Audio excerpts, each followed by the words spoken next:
Well, welcome back. We are once again past the dice. Here to play another adventure. Jumping back into Mana Breach. Last we left off, our adventurers traveled across a sea of clouds. Not without ease or the comfort of just that flight. They were attacked by a large flying black basilisk. Eventually, destroyed the creature, made their way to a pump town where they were able to spend the night and actually embark and have fun on a mechanical flying dolphin looking thing and earning a valuable weapon at their side. That being said, the night was not long. However, you all get ready and get comfortable to be able to have your night's rest. That being said, you each are gathered together in a single room. You have a moment to yourselves before falling asleep and preparing for the next journey. This is going to be another 2-day flight prior to making it to the island of Eve. So, I'll leave it open to you guys. If there's anything that you want to discuss about or kind of recap about what you might be getting into or whatnot. Next door, there is the captain's crew.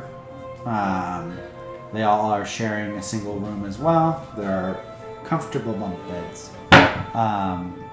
But this place is very comfortable, I would say. Very warm. Not as comfortable as anything that you've been in Tilmore. However, comfortable enough to make the night's end.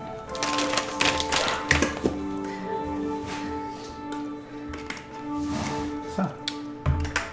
Alright, well, start of the session. Use the halfling luckbringer. Everyone gains hope. Did we get hope? I forget. Do we get hope when we start the session rolling with hope? No, it's just kind of like something for fun. Just for fun. Although you're going to go ahead and spend the night, and we'll go over that mechanic again. But you do get an additional hope just because of your lucky friend. But you all have a moment to yourselves to kind of plan, and if not, we can go ahead and proceed forward. Yeah. Sitting down with the group. I'm gonna raise my glass of Earl Grey tea. Very good. Meredith, Athena, it's been definitely a turn of events for hanging out as friends. And I just couldn't imagine doing this with anybody else except you two. We fought that weird monster on that ship, and honestly, we're a pretty good team. Yeah, you're all pretty alright, I guess. And that is how I'm going to do my once per session rally. For everybody. So my class feature, you get a rally dice, which is a d6, and you can spend this to add it to your action roll, reaction roll, damage roll, or to clear a number of stress equal to that roll. So you just kind of keep that off to the choose to side. spend it whenever you want. Yeah. I'm also gonna roll my prayer dice. Oh yeah, very important. So just kind of keep a d6 off to the side and know that you can use it for pretty much anything.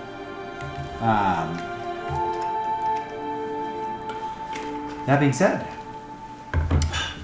do you have to just, like, when you want to use it, do you have to decide before you do your normal roll, or? you can add it to it. Okay. If it's one of those moments where you're like, oh wait, I have that rally, I can go ahead and throw that in there. It's almost like having inspiration in a way, but brought to you by your halfling friend. The tiniest dice. Inside the room itself, it's comfortable. There is kind of themes of purples and blacks. The beds themselves are very comfortable on the inside. Just not silk, but a nice cotton that keeps you warm at night. You can kind of feel and see. Well, you can feel like as you crack open like your blinds so that air can kind of flow in, and you look as the night sky just kind of is very, very apparent. It's almost like you can almost touch each star because of how close you are. You see the city dwell out, kind of like fizz out. And there's still like those mana pipes kind of running through the city, kind of keeping it afloat. This little pump station town. But the clouds are nice and puffy. Blacks and grays fill the sky. And you begin to see the creeping of the moon kind of rise up and pierce through the clouds from underneath. Those of you that have trouble sleeping, you notice the moon itself crest where the clouds are, kind of bringing this, not daylight obviously, but this nice calming shades of blues and blacks as the moon itself kind of pierces through. Night takes you. And you're each greeted with a dream. I'm going to start from my right side this time. Wow.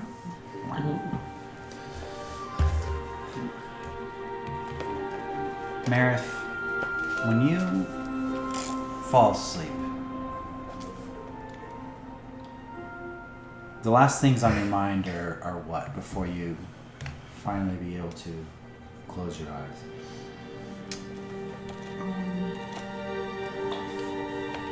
Honestly, like I'm just thinking about how clear the sky was and how I'm just like having that existential thought of what's out there. I don't know. Sure. I'm just thinking about how clear the stars in the sky were. It makes you think back as you fall asleep. You remember, it's almost like you're replaying a memory of this time where you were not in a city of clouds. You remember flying underneath them.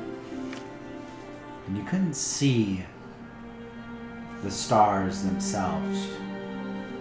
Your family took you from a very dark place and brought you to a place where you'd be able to be creative, be who you were without shunning, without being put down or anything of that, or being taught that you were different.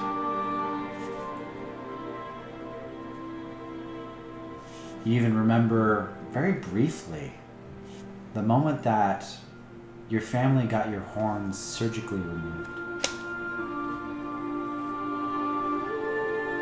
to create a better life for you, they thought, but also stripped you a little bit of your identity. Which is kind of why you made those ears of yours. To kind of go back to that time. But you remember during this dream, this memory, looking up at very little, very, very little. Looking up at the clouds. As if that was the cap. That was the top. That was the peak. Mm. And as you have flown above them and seeing the sky for what it is, the beauty of those stars, the beauty of this uncapped reality that you're now a part of.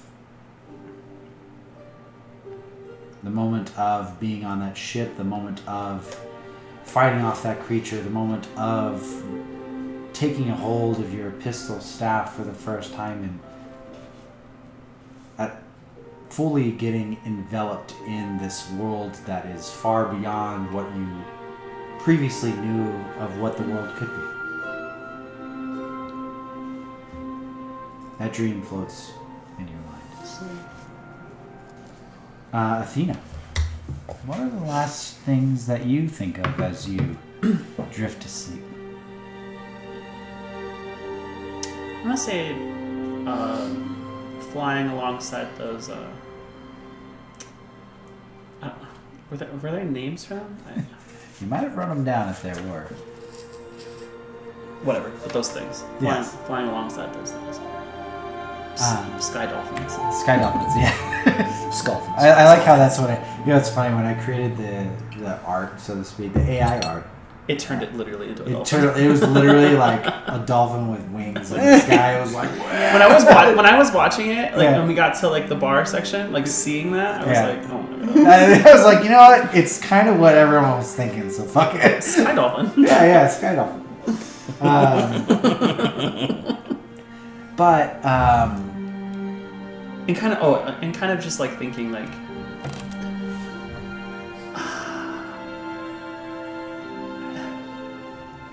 I don't have very many moments of like joy, you know. So this is important. yeah. So that you fall asleep with those thoughts in your mind, and there are just a handful of joyous moments. Not like you could probably almost count them on your 10 hand, like maybe one hand, maybe two. But as you drift to sleep, you think of the moment of how freeing it was and how joyous and jovial you felt. As a child, you never had the ability to really be a kid. You were put into a situation where you were trained, you were groomed to act, be, even look a certain way. You imagine yourself in your dream once again floating alongside, especially the little one, playing and skipping across the clouds. Can't help but feel that the cool moisture of the clouds themselves as you dip your hand into them, and a long streak of clouds kind of just tears from your hand. When you do this, you look down below and you dream and you see the sun setting and the continents below. And as the sun completely disappears, how dark it is down there. And even as you look up with your wings, as you flap up and look up to the sky, you see the stars.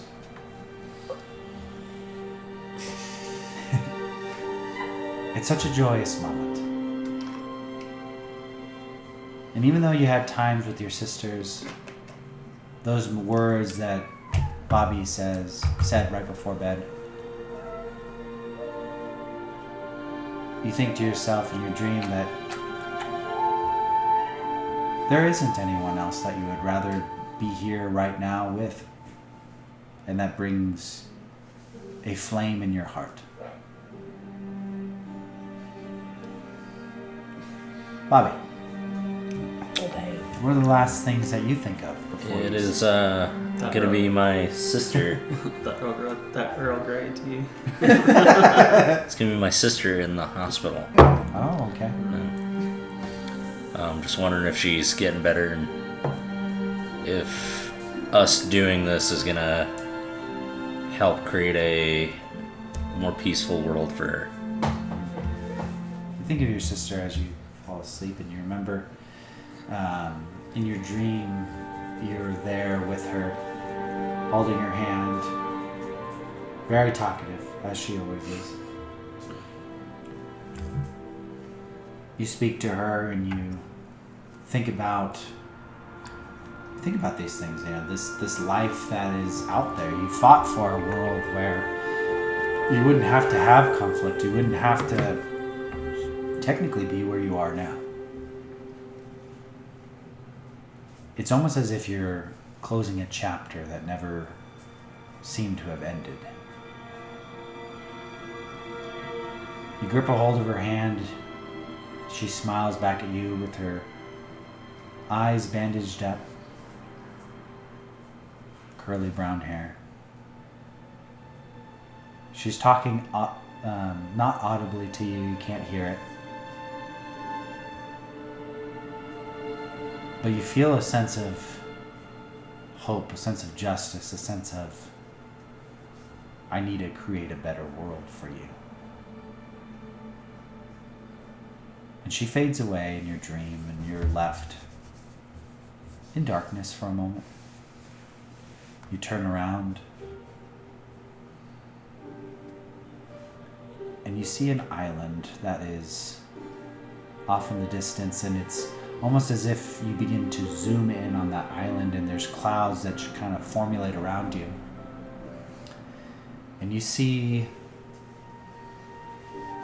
an old train station there. You see functioning trains that are moving back and forth where the mana is, kind of being pumped through and transported. You find yourself wandering down into these aisles.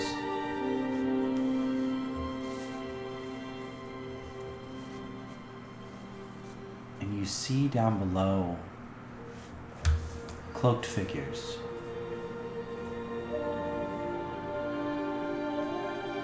These cloaked figures are planning, they're plotting. And you go out to feel like these are the people, these are the ones that are doing this. You take out your rapier and you confront them.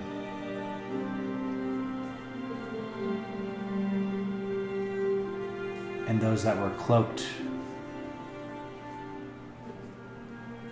look at you in disbelief.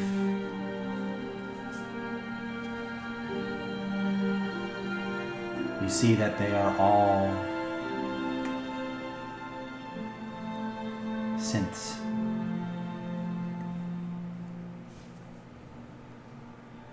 And you stab your blade into one of them. You go after the other, and you blindly, in a blind rage, begin attacking these individuals. You're not sure why or how, but you just see your sister's face, hopefully smiling when you get back. You realize that this is a memory of a time during the war that you had been on one of these floating continents.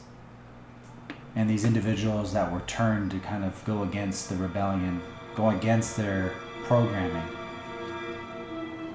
And you thought that in death they would find peace. And you wake up.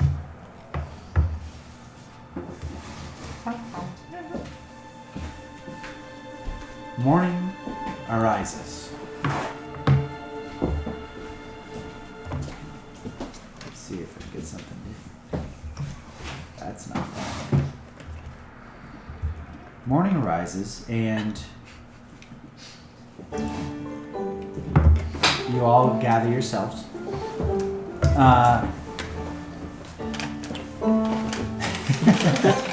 You make your way downstairs, and you notice that the bar's practically empty. There's someone else at the bar at this point in time. You see a young Nor fox kind of gathering herself and kind of wiping down everything.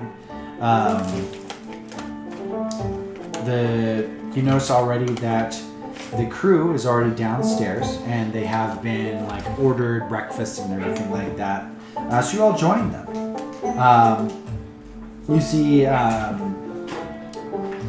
You see Vulf kind of wave over and kind of just beckon you over, and he looks at the three of you and kind of presents like 3 different shots and have the dog. Anyone? Did you partake too much? Yeah, sure, why not? Why not? I'm gonna give mine to Athena. I'm gonna double up. It's a long ride. I think just one will do, and I'm gonna pass it to Meredith. Meredith? Takes it. Hell yeah. It's definitely something that would wake you up. It's a little spicy, a little sharp, but it definitely like hits your tongue in just the right ways to wake you up. Breakfast sausage is presented to you. You guys end up having a nice hearty meal. That being said, we actually didn't go over the nighttime mechanic. So, because it is a long rest, you gain a few things. You can pick 2 of these things. You can either A, heal your HP entirely, B, remove your stress entirely, C, repair your armor, D, you can prepare with someone else, or you can prepare by yourself. You either gain 2 hope if you're doing it with someone, or 1 hope if you're doing it by yourself. So go ahead and mark those things down. But I will say, due to the breakfast, you get 1 temporary HP. So you can kind of almost not highlight that area, but you can put like a different marking to show that it is temporary, not natural. What did you each do to be able to do repair, recover, etc.? I am doing full health and armor. Full health and armor repair? Oh, Okay. you got 2? I forgot. Yeah, you do it too. Athena? I'll do full health, and then I'll prepare. Okay. I'll wait until Sophie says what she's gonna do, because I'll either do it with someone or by myself. Well, we can prepare together. Okay. I don't know what, but We're gonna make breakfast plates and sit and gab. Sit and gap? Yeah. What is just what- talk. you said gag. Yeah. Gag. Yeah. And just like talk about like what's been going on in Tilmore and why we're going to. kind of like a recap of Yeah, what's kind of yourselves. like bounce ideas off each other. So Over you sausage and eggs. let's see here. Gain 2? 2 hopes. 2, yeah. So you get 2 hope, and then 1 other extra item, Sophie. Yeah, I'm repairing my armor. Okay, absolutely. So that being said, blah, blah, blah.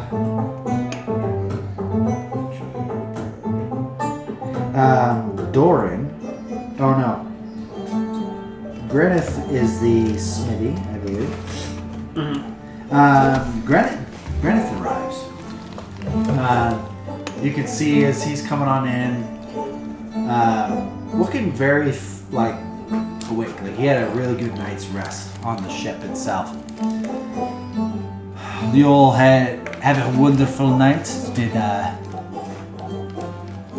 Vulf win another? And he looked over at him, and you can see Vulf just kind of like with a slight migraine, just waves his hand over. Well, that being said, I have a few trinkets for you. Athena, here is. And go ahead and add to your inventory because it'll use your current hand axe to replace it. Yes. You have a Basilisk axe, which basically your current attack on that is what? It's a D8 plus 1. D8 plus 1. So it's going to actually be a D8 as well, but it's going to be plus 4. Physical. And if you roll a 3 with hope, you'll do an additional plus 1. If I roll a 3. So on your hope dice, if you roll a 6 to hit, Oh. with your hope dice, it'll do an additional plus 1. So go ahead and add that to the feature. Bobby, similar thing, but with your dagger. However, it's going to be your side weapon. Yep. Which is a D6, if I recall. D8. The dagger's a D8? Small dagger. Small dagger. It'll be a D8. It'll actually have the same stats with the same effect. Okay. So plus... It's plus 4. 4. And then if you roll a D6 on your hope when you're hitting, it'll be a plus 1 on top of that. Mine was a plus... Plus 4, and then a plus 1 with hope. If you rolled the 6 with hope. Yep. Now that should get you by, at least for the meantime. Glad I can make it for you.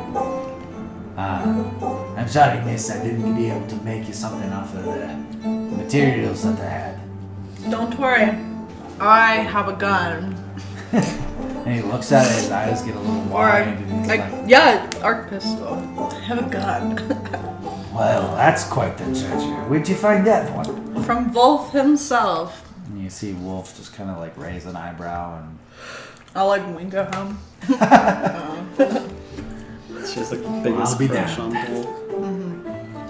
Well, that makes me feel a little better that you ended up getting something. Don't say that. If you end up getting anything What on did your he say? travels, let me know. You said Wolf's gonna die. No! We're too attached.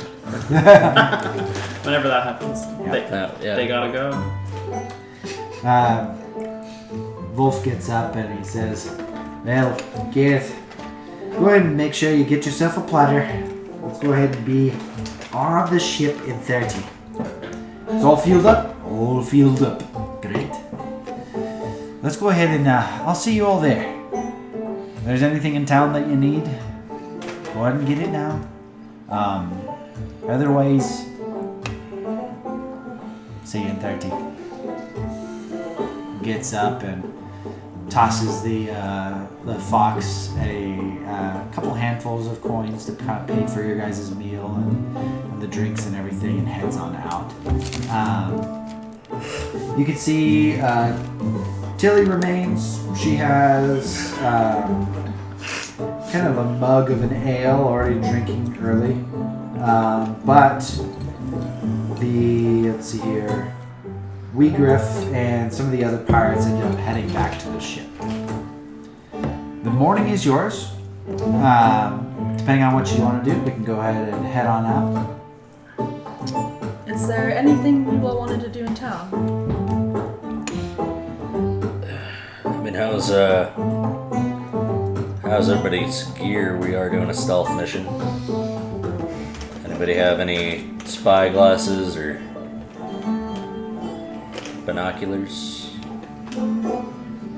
No.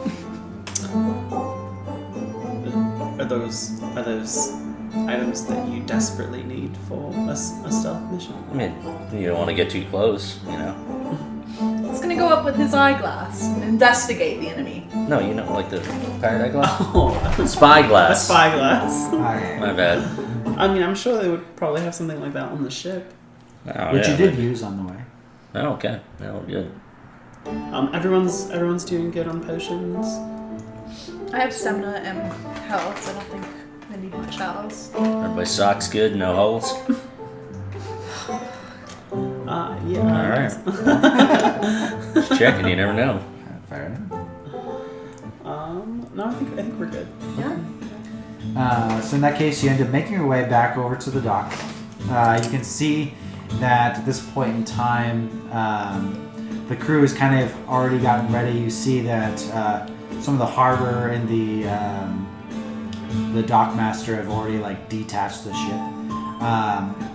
You all gather yourselves and hop aboard.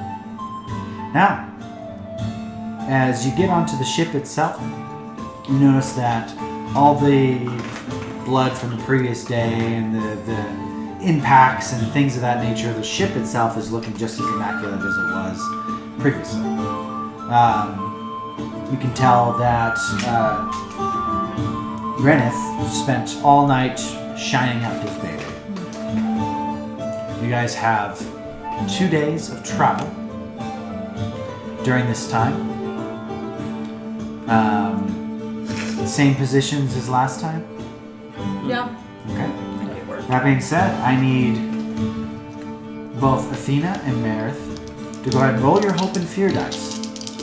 See if you're able to get it going on a good, steady pace. God.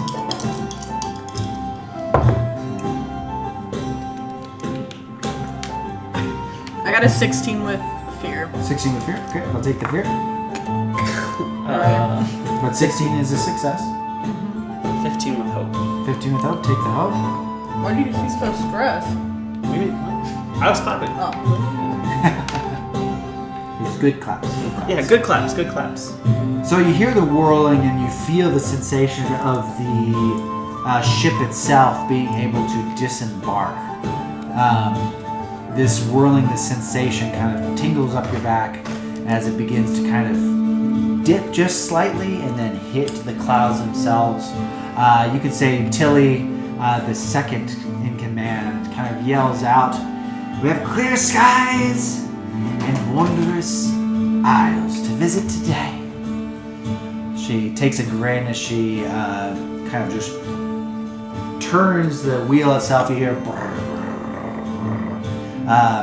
Athena, you take your usual post up top, kind of directing the sail, and as it kind of turns to the right just a little bit, you see it ignite, and the sails themselves drop and become translucent gold.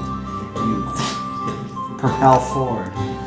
Meredith, you end up grabbing a hold of the sides and kind of continue to kind of monitor and navigate and push and pull and kind of go where the winds are taking you. The sun itself, it was an early morning, so the sun is kind of reaching out from underneath the clouds as you begin to kind of pick up pace and skid across. Bobby, what did you roll for? This would be a knowledge check. A 7 with hope. A 7 with hope? I'll take the hope. So it takes a little bit for you guys to kind of navigate and waking up a little early. Kind of groggy. A little groggy. So as you're trying to navigate, you can see that the first mate, Weegriff, is kind of aiding Bobby a little bit in terms of where you guys are heading. That being said, the start is a little rocky. Now, Bobby, you're going to be taking watch. We're going to go ahead and have the two of you roll your hope and fear dice. And this is going to add to Bobby's roll. So don't worry about hope or fear. It'll just be the total number. Bobby, you're going to do another knowledge check. Athena, what'd you get? 15. 15? Success. 10. Unfortunately, not a success. 23 with fear. 23 with fear. I'll take the fear, but it'll be 24. After Bobby has gotten his legs about him and is waking up, you guys begin picking up pace and accelerating. Did you figure it out? All these clouds look the same. Who put him as navigator? Hey, we're getting it done. Finally. I will spend a fear. Oh god. Dragon. Dragon. No, so we now have a time limit. So you can hear the ship, you can feel the ship kind of begin to get a little rocky. Y'all kind of grab a hold of the ropes themselves. You see Vulf kind of hop on out of the captain's quarters, and he kind of dashes forward right next to Bobby and where Weegriff is. And you can see ahead a storm. These clouds are beginning to darken, and you feel the static electricity raise the back of your, the hair on the back of your neck up. So now we have, very similar to inside the sewers, you each have 3 opportunities to make a success on how you're going to navigate out of this storm. Think about yourself, think about how you can contribute to be able to navigate out of this. You hear Vulf kind of yell on out to the second in command, "We have a storm!" And he grips a hold, and you see that the crew themselves wrap themselves around, and you kind of mimic this behavior to hold steady and hold tight. How are you going to make it past this first leap of this stormy weather, for lack of a better term? You can feel the rumbling of the thunder underneath you. And you can tell that the engine doesn't seem to like this very much either, as it's trying to suck up these very moisturous and electrified clouds. I don't remember exactly what the stat is because it's on the card, but I was gonna see if I can roll the history check to remember anything about storms and anything that can aid us in this. Yeah, absolutely. So it will be actually a knowledge check at that point in time. I think I get a bonus on it. I just don't know what that is. It should be. The knowledge will be. Oh, you have the card. Your my background. Origin. Yeah, your background. I recall. I think it's the. I don't know. We'll add a +2 to whatever you roll. Okay. A dirty 20 with hope. A dirty 20 with hope. Very good. So you are aware. I can get this to work. You are aware that. Yes, you're very aware. You're so aware. The most aware. You're most aware. Balls. Anyway, we'll figure it out. Oh. It's when it's not working. Maybe. There we go. Oh, fuck. Oh, shit. That was not as intense as I wanted it to be. However, that typically when these cloud engines begin trying to take up, it's almost like an intensified of energy due to the electricity in the clouds, the thunder. If you do not plan this carefully, it's one of the dangers of going on the high clouds, so to speak, that if consumed too much electricity, it could be dangerous to the ship. So you can definitely tell that the navigator, both Regriff as well as Bobby and Tilly, are trying to navigate where there are the least amount of clouds right now, or the least amount of electricity or static. Is it getting into these clouds? Is it pretty dark? It's very dark at this point in time because the sun is below you at this point in time. You have this thick blanket of dark clouds, so it almost gives the illusion of nighttime, but not quite. Definitely some streams of light coming out. Could I, to help head to the front? The front of the ship? Yeah, and kind of you know how some of those ships have that little mermaid thing at the very front? Mm-hmm. So kind of like that, but shining my light. Okay. Just to act as a beacon. Okay. Or like a spotlight. To kind of help the navigators see where there's a ton of electricity and maybe help them avoid it. Okay. Yeah, I could definitely say that. So in that case, I'm going to have you roll I would almost say it's a presence roll. Oh, wait. I have something for that, I think. Maybe I don't. I don't know.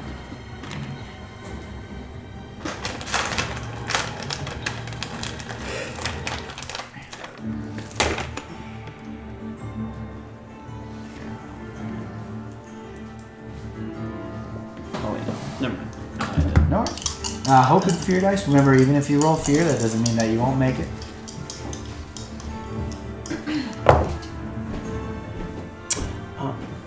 That is a 12 with fear. 12 with fear. Okay. I'll take the fear. I will say that was not a success. So as you kind of hop on up and you begin to emit light, it doesn't seem like it's just enough light to be able to make too big of a difference to be able to kind of navigate the thundering and cracking that ends up happening below you. It's actually a little terrifying being so close. kind of dampen the light that you are trying to emit. So that's one down. We have either or, Bobby or Athena. How are you going to help out? Oh, I don't know why I said that. Meredith. I look at Athena each time for some reason. But Meredith or Bobby, how would you contribute to potentially getting this going? Go.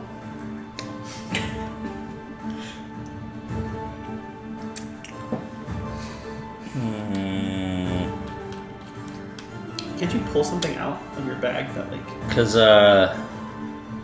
so the engines right now, they're absorbing this, thick storm. This thick storm underneath you. Is there a way to close the engines to the outside storm and me use my mysterious mist to kind of fuel in, pure mist so it's not absorbing in a bunch of electricity? You know what? Go for it. Go ahead and roll. I think you need a spellcast roll. Yep. Am I, able to assist in any way? You can spend a hope to be able to roll a d6 to help. Yeah, absolutely. I'm using my internal compass. I rolled a 1 on my hope, so I get to re-roll. Oh, right on. Ooh. Okay. Also. Was it good? Also. Was it good or No, bad? it was good. It was Okay. 17 with I'm not hope. going to use my 17 with hope. Okay, absolutely. So, how are you giving this command? I guess who would be in charge of the engines? Really? Me? Meredith? The Mecca. Oh, yeah. Duh. I'm at the front. I'm assuming that, the storm, it's getting pretty loud. So I'm gonna, grab the rigging, make my way to Meredith, and then just in your ear, Meredith, we need to close off the engines to the electricity. I'm gonna flood some fuel in there and we'll see what happens. Do I know how to do that? I would say with your mecha background, Okay, absolutely. So you guys kind of go on down, and when this happens, you already see some of the crew. You see this kind of large bear-like creature just trying to pull down a vent. And Bobby, you come on over and kind of hop onto his back and jump onto right where that handle is, and then eventually, Meredith, you end up running around the corner, and with your staff, you end up kind of using it as a pry bar to pull it down. And you hear the rudders kind of slam on down and make a crack. At this point in time, you're decelerating. You're beginning to kind of drip down, and you begin to feel that roller coaster effect, kind of your stomach going into your chest. Bobby, what'd you roll? It was a 17. It was a 17 with hope. There you go. So you kind of put your hands down and you see this engine. You see right next to you, Grenith kind of monitoring. You see these giant tubes that are pumping this electricity through. You quickly open up one of the latches and cast your spell, flooding it full of this mist. You notice the ship kind of, as you drop down, begin to kind of pull up. You have 1 success out of 3. Meredith, you're up. How are you helping the crew? There you go. You still need 2 more successes. And honestly, if you don't get this last one, you guys are gonna go be in turbulence. Guys, what do I do? Athena! What? Help! What do I do? I'm at the front. I'm shining light. Poorly! Do something else. It's I have my elemental stuff, but I don't know if I'm able to do anything.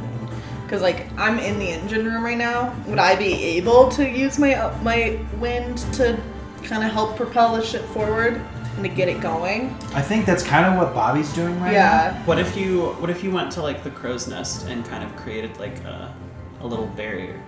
So if you were at the top and you were just You do have a particular locket that does some kind of bubble. Oh! Shit, I don't think I have it with me though.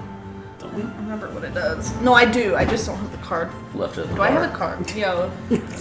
It basically, if you would like to do that, I would let you use, you would do a casting roll, similar to Bobby. You'll roll your hope and fear.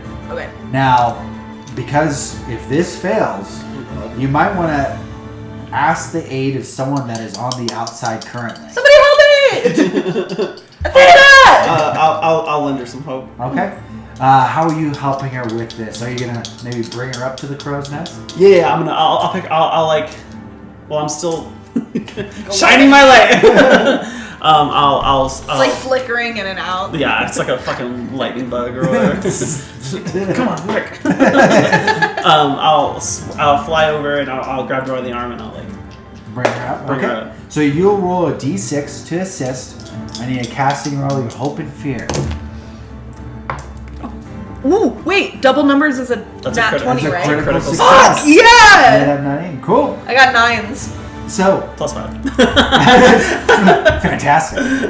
So you get lifted up. You get up to the crow's nest, and you can see that the sail itself is flapping left and right, left and right, left and right. Athena, you grab a hold of the sail itself to kind of steady it. You could feel like your forearms begin to just bulge out as you're holding onto it. You're using your wings to kind of stabilize yourself as it's being jutted left and right. Meredith, you quickly grab a hold of your trinket, and once again, these puzzle-like pieces kind of go down and protect.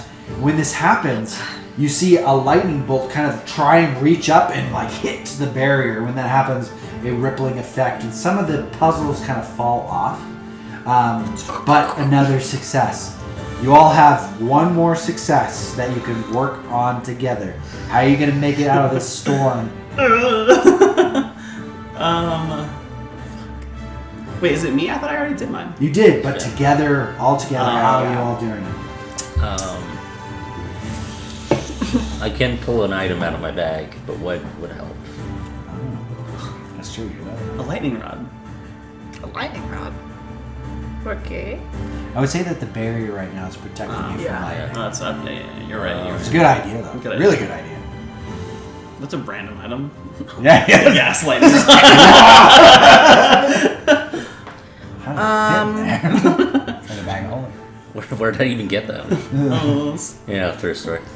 So right now, Bobby, you're downstairs. You're pumping this fuel. The ship itself is kind of declining, but you're going up a little. It's holding on. You're trying to pump it full as much of your Bobby juice as you can. It's your Bobby juice. Oh no! Bobby juice. No, he's not pumping it full of Bobby juice. Keeping it afloat. Why is it so sticky down here? We get down there, Bobby. Bobby sticky. Yes. There's a name. There's a reason he has that name. The family is potent. And all the while, your family is potent. That's why I had so many kids. Meredith, you're kind of keeping this lightning and keeping the sail itself steady. What are you all doing to be able to finish this off? You do also have the crew. We do have the crew. What else? I don't know. Is there to be done? Like, we could have the rest of the crew man the sails and kind of give based on the navigator's better direction of turning the sails to catch the wind.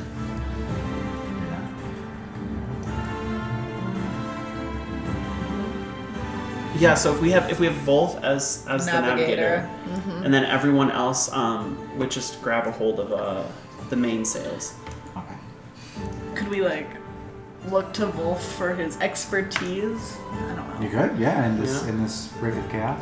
You see him at the front of the ship itself, 1 foot up, just trying to hold on, and you can tell he's just screaming out orders, and there's now at this point in time rainfall that is making it through the barrier. He turns over to, at this point in time, Athena and Meredith, as the two of you begin to kind of steady the ship. And you can see his silver eyes looking at you with a grin, you asking his help. He thinks to himself, and he quickly, I've got just the thing. He begins to give orders, and he has the crew, as Bobby is trying to pump full its own engine. The rest of the team or the crew ends up going to the very back of the ship. When this happens, the ship begins to going up. Vulf is so smart. I need everyone to roll their hope and fear dice. Vulf is going to do as well. We need an average of 16. Oh, fuck. Yeah, shit.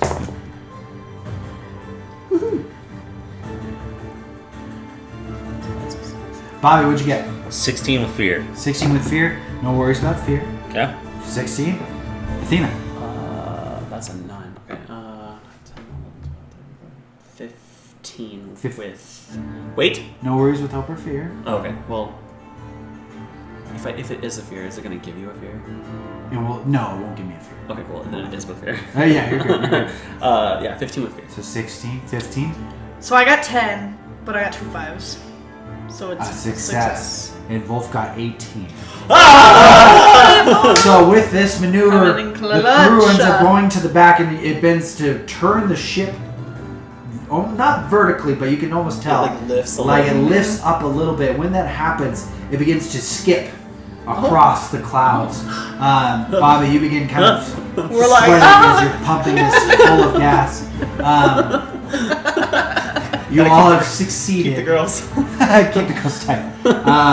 You have succeeded in this storm. Yay! That being said, you end up making it across, like skipping across, and you see all of a sudden you dip down for just a sec. Whoa! When you hit the clouds, these nice bluish, pinkish clouds as the morning sun pierce in, you begin to ramp yourself back up. You all have succeeded. You can see the crew is thankful and exciting. Gareth gives Bobby a slap on the back, and Bobby comes back reopens up the vents. But the crew is celebrating. You can tell that immediately a barrel of ale is cracked open, and they begin drinking. You hear the cheers of the crowd and the crew as they have made it through. Flutter down to the deck of the ship and just kind of. What does a stamina potion do? You'll roll depending on if it's a standard stamina potion, you roll d6. Okay. And you relieve stress. Oh shit! I'm gonna use one of those then. Sure, absolutely. That being said, you're all back on. Oops. The ship itself, and beginning to accelerate just as you were prior to. The day technically is yours, but the crew is celebrating as they have made this journey so far. You have 2 more nights before you make it to the Isle of Eve.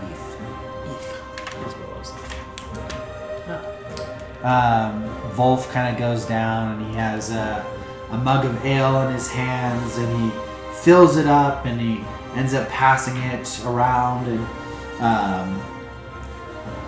Bobby, no drink at all.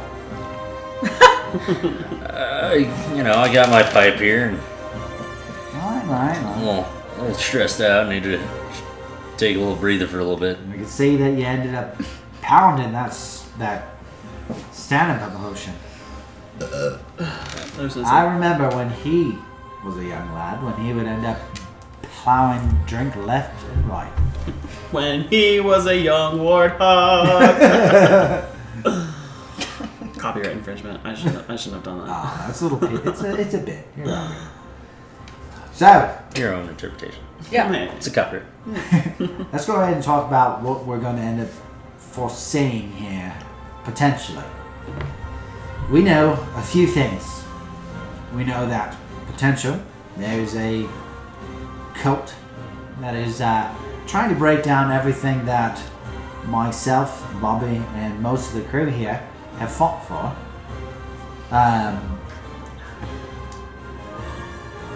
We know that we might have a little bit of an advantage because we think that we're going in nice and safe. They're not aware of maybe our presence. Then again, it could have been on the inside. If it was on the inside, then they definitely know that we're coming. I want to pick your brain.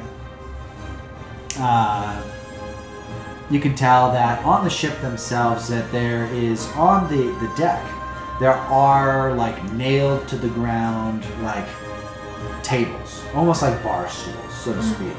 And he ends up kind of leaning up against one with his ale. Anyone familiar with the occult? No. Or No.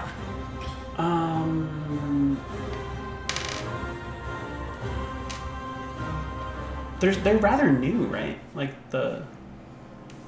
As far as I'm aware, I've never heard of such of an occult, not even during the war. I mean, thinking back to my old life, I've run into countless different occults, gangs. I mean, this one I've never personally dealt with. Same. I feel like Meredith would know from where she. Well, if they're rather new, then I don't know. But like, I feel like she would, but I don't know. Run with that. What? So Meredith might know. How would Meredith know? Like, what would the inkling of an occult or whatnot? I don't know. It's okay. And like you said, you're trying to get into roleplay. This is it. You got it. Well, she just she has such a big background in like history, and like I feel like she would have read about them or heard about. So I don't know, because she seeks out like knowledge. Can I make a suggestion with that? Please. So since you're like, you have all this history and stuff, maybe, in the newspaper or something, you heard about this new occult rising up and you found similarities with past occults that you can kind of like There's also build like how their motive is and like. There's also the symbol that they use. Oh. If you've ever seen, like maybe you've seen that in some text or. Maybe it has like some deeper meaning. I'll give you this idea. Yeah. Think back when you had gotten to Tilmore as a child, and this rebellion, this conflict of interest happened, and you were in that crowd. Mm-hmm. In your mind's eye, imagine yourself being that little, and what are some of the things that you might have seen during that confusion, this chaos? People angry, people happy, people against it, people for it. Yeah. Oh, okay. I don't know much about this specifically, but I remember when I first got to Tilmore. I was young, so take it with a grain of salt, but I do recall there being these groups or group that were so against the synths. Synth? I can't say that word. Synth. That it did feel as if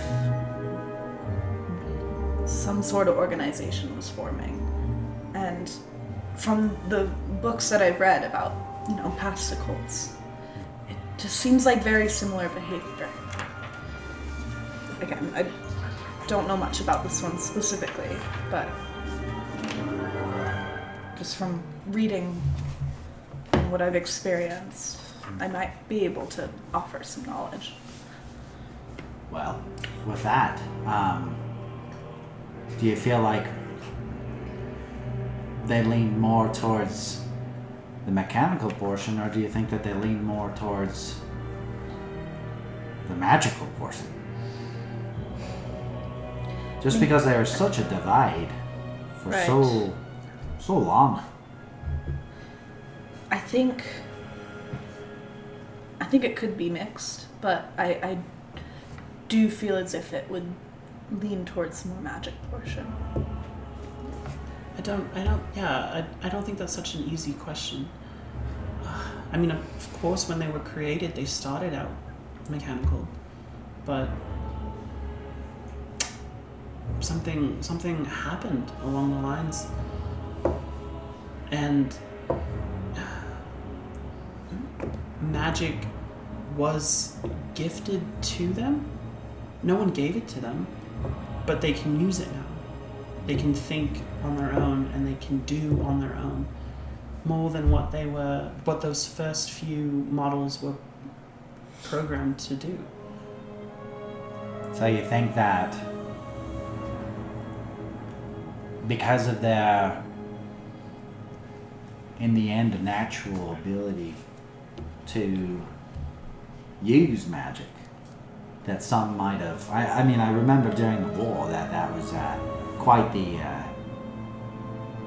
topic. But you might be right, with it to be predominantly maybe something against the natural order of things. I have a question. Yeah. Because now I'm a little confused. The war that was fought was for the rights of the Synth people. Correct. Right? In the end. So, like, I was assuming the cult were the people against, because of all like the things going on against the synths.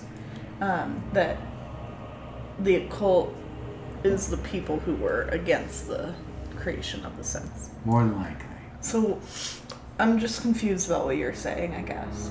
Because what you just said, I assumed, like, it sounded like you were talking about the synth things were granted magical abilities. Well, yeah. So a lot of them now can use it. So I think what we had talked about. And people are mad that they can use it?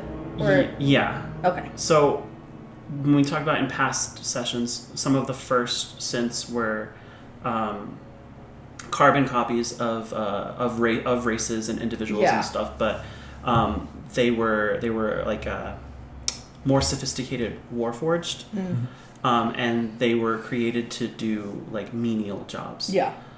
But then when newer models were kept coming out, it was discovered that a lot of them could use magic, and then they started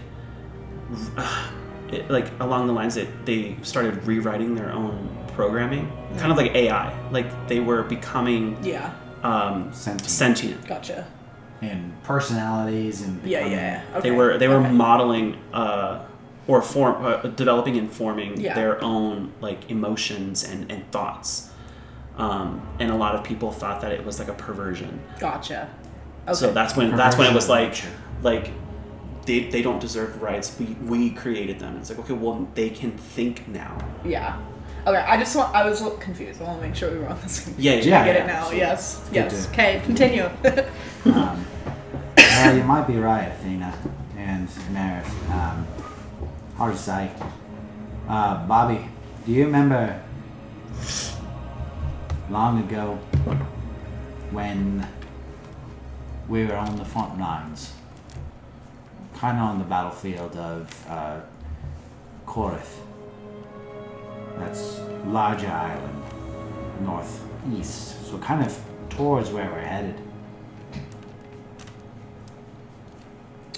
Can you think of anything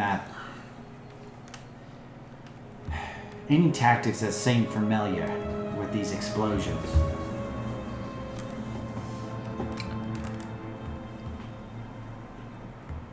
Well, it was more about sending a message and trying to change people's views and actually target anything, I guess, military specific. Right. They weren't attacking any ships or anything like that, or troop barracks. Just to kind of win people's minds to their ideas. Idealism. I'm just trying to remember if there was any. I know there was guerrilla warfare at some point in time. Well, He finishes his ale. We got another day. We'll keep chugging along. There's we'll end up spending the night on the ship tonight. There's nothing between here and our next destination, but Kelly and I will swap shifts and make it through the night. So, that being said, make yourselves comfortable. We have a long night. Hopefully no more storms. So y'all gather yourselves. You can have a moment to be able to talk to anyone that you'd like to. Or you may end the night. And you are able to once again prepare, heal, repair, etc. Wart! Yes. Oh, fuck. That would have been great. Damn. Just in and out. In and out sounds fantastic. Sorry, guys. She was here. No, yeah, that's cool, Sophie. Nobody else wanted that. Yeah, That's that's fine. fine. What the fuck? You'll never get us food. No, I'm kidding. But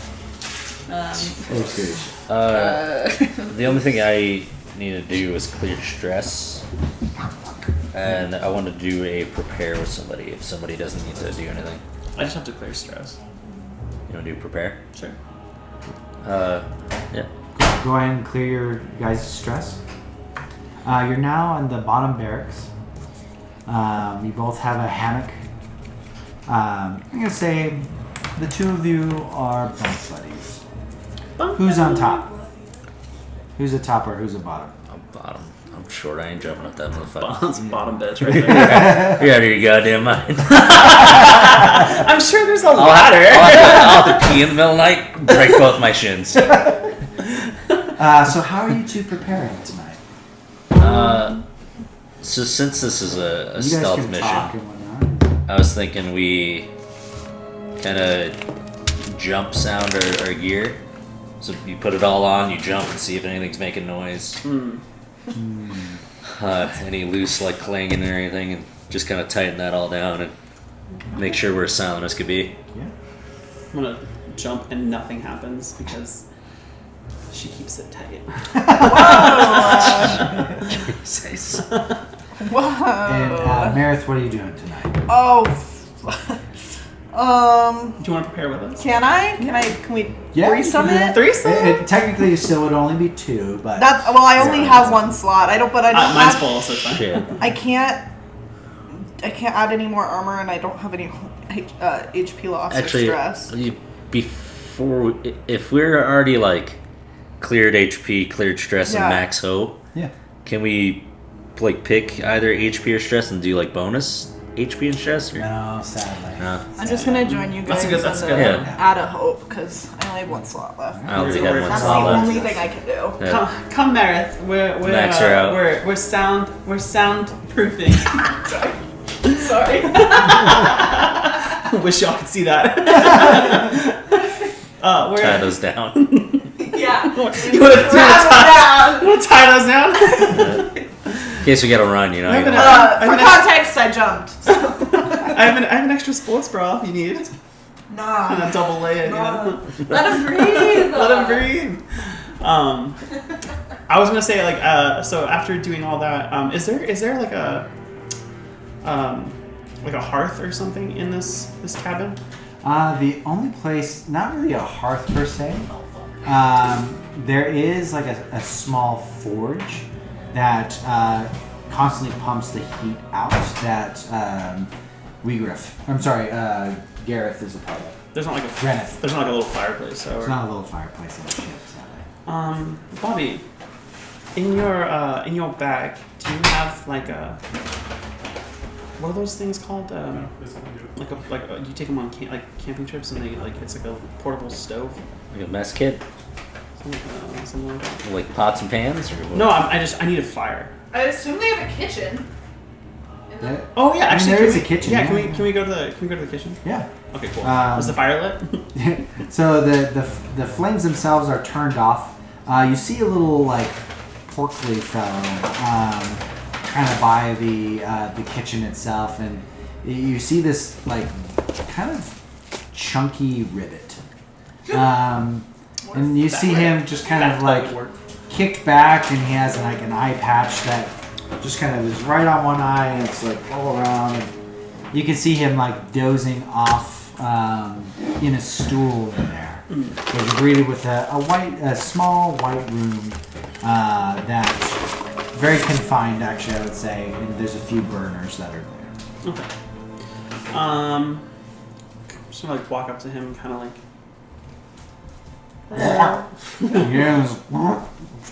He gets puffed up and he's like, "I'll get you!" And he has like a big fork. Sorry, didn't mean to disturb your nap. I just didn't want you to freak out. Well, I'm disturbed. I'm sorry. That's exactly Am I with you guys? Yeah. Okay. I just wanted to ask if we could borrow your fireplace for a few moments. Ow. Yeah. Right. Awesome. Would you mind lighting it for us? And you see him just kind of like puff up, and he spits out this kind of like this grease ball that hits. And when he does, he takes his wand and picks his nostril and Okay. lights it on fire. What in the Shrek? Yeah, what? Dude's a gangster. Those are my people. This is your big Okay. Why have one? Thanks. Anyways, light. I'm gonna sit down in front of it and kind of like have Bobby and Meredith join me on both sides. You see Wart just kind of. Well, you can come too if you want. Wait, he's really small, right? Oh, he's a little, yeah. Actually, this other Ribbet is quite much larger. Maybe an adult in his species. You're not entirely sure how old Wart is, but you know he does carry a little bit of a juvenile nature. I'll have him sit in front of me. No, little Wart. Like little mommy and me. What are we doing here, Athena? Well, everyone seems to be like asking questions and wanting to know like this group and how they started, and it all seems to be centered around the Synth. So I thought maybe we could ask my goddess for some guidance. Oh yeah, I forgot you do that stuff. Every once in a while I pop in, you know. Just Any reason we went to the kitchen to talk to you guys? Oh yeah, I have to be touching the flame. Don't worry, it's just me. You guys just have to. Does that not hurt? No. Actually, it's very warm. As it should be. You all just have to make sure that you keep your hands on me. If you do let go, you will be your connection will be lost. Alright. Grab your And is there an ability for that? I'm just kind of curious. Purely. No, it's just me talking to my goddess. Okay, absolutely. But that's how I do it. Is like that was part of the little quirk things that we did. So, explain how you're doing this. So I reach in and I'm asking for guidance or like to speak with her. And normally when I do this, when this happens, when I'm just praying or meditating, it's just for my own focus. But when I wish to speak to her, it's almost like we get, or at least in my mind, I get teleported to this really homey like living room. She is in one chair, I'm in the other. There's like this giant fireplace next to us. And like a nice little coffee table, and we kind of just sit and chat. So basically, for everyone else's perspective, as you see Athena stare into the flame, she closes her eyes, and when this happens, all of a sudden you are all in a white room. Except the Ribbet. You're all connected right now. When this happens, you begin hearing the sound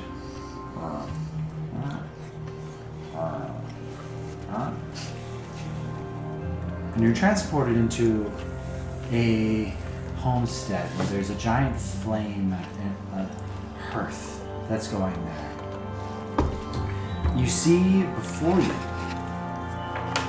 what looks like an elven woman. Long blonde hair. She has tattoos of red tears, or petals, one could interpret, that go all around her eyes. You know this goddess as... It's Hestia. It's Hestia. Hestia. Hesties. She's beautiful. She has just this long hair, and she's sitting back in a very modest wooden chair. And you notice that as you're connected to Athena, a mirror image of the same chair, you can see in that you have this pride. For those that haven't been in touch with divinity in any way, shape, or form, there's this overwhelming presence of hope, and I want everyone to gain a hope. Sorry, I already loaded up. Loaded up over here. Filled. So much hope. Spend it. I have no idea where my sheet's at. We haven't been able to do anything to spend it. Am I still on the lap? You're still on. You're there with us. No, but am I still on your lap in this other realm? In this other plane? In the real world, yeah, you're sitting right here. No, but in this plane right now. Oh no, we're kind of just like standing there. Yeah, kind of. Want to be on her lap? You want to? I'll hold you. No, I just had something funny in mind if I was, but it was just... I'm awful funny. What are you gonna do? Well, I was gonna be like a child, like I see something and I'm just like... Oh my god. like reaching for it. Oh, okay. Well, yeah, I'm holding it. I will say that the pyre, as it heats the room, you notice these kind of flaming butterflies that are ever floating in this room alongside you. So Wart, as you notice, you kind of want to grab one, just being the nature that you are. But you see these floating fire butterflies everywhere. Coating the room, above you, below you. And put you down now. She speaks. I start running off the room. Actually, she doesn't speak. I'll say, go ahead and ask you a question first. I'm gonna. She does have a smile on. First, I'm gonna walk over to her and kind of like as she's sitting, I can just like kneel before her and kind of like put my head in her lap. When you do, you feel the familiar fingertips of her nails kind of rake through your hair, and then you feel the crest of this goddess. What is that crest as she carves it, so to speak, on the back of your head? It's tracing a flame, like a flame symbol, for like the hearth, home. And when you feel that, you feel this warmth that kind of goes through you, and you stand up, and she doesn't say anything, but raises out her hand with her long red fingernails and beckons you to speak. Hestia, there's so much happening right now in our world. Tilmore has come under siege. This dark group, and it seems at the very center of it to be relating to the synths and their presence and them existing as a new species. And I just came for your guidance. Is there anything that you can provide? Go ahead and roll a presence check for me.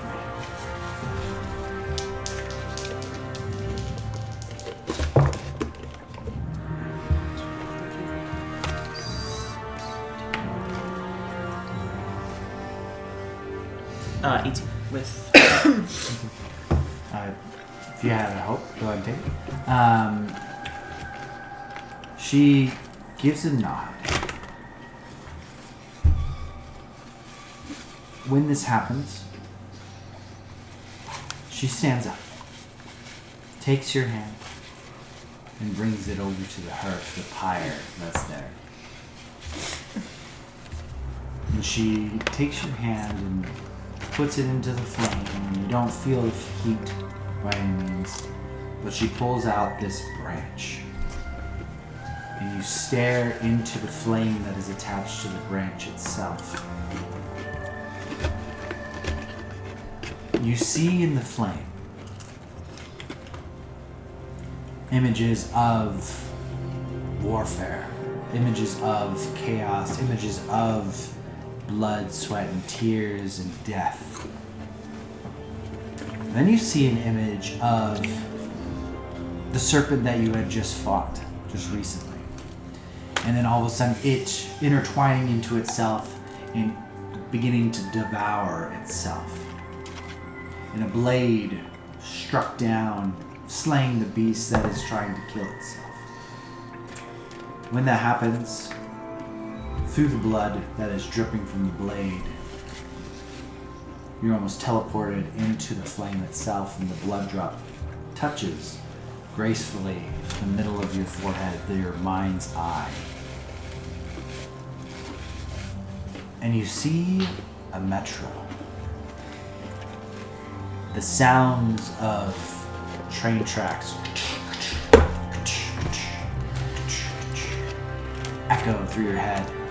And you're in a dark tunnel. And you turn left. And when you do, a train comes at you. And you snap out of this vision. And you're all back into the cookroom. Wart's running around. Well, that sucks. Still trying to find Really it. bad, those. And instead I pick up, I grab a fly. That was fine.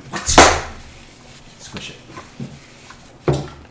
Okay. Now you know that your goddess has always worked in interpretation and she never speaks to you. However, gestures, moments like that, it's as if you have talked for hours and what you have envisioned in your mind. You feel, with that roll, that wherever this cult is deep underground through a metro. Then there will be blood. There will be blood. Rock all your life. Alright, well, I hope everyone is prepared. We are going into a fight.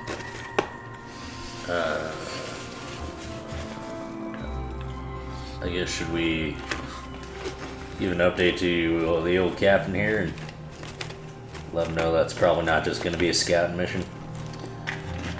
I think we can probably wait until morning. We still have a whole day. Yeah. Tomorrow. So, yeah. Right now I'm going to get myself some chocolate milk and go to sleep because that was horrifying. You know, honestly, yeah, I think I saw something to eat. I don't know what it is about being in the kitchen.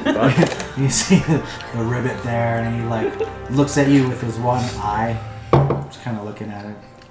You want some milk? Was it? Some chocolate milk. You got some. Chocolate milk?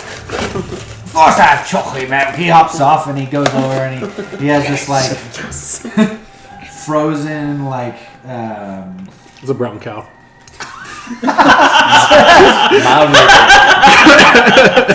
He hops and he throws open this ice chest and he grabs a hold of some these bricks of chocolate. He breaks it up and begins to kind of melt it down.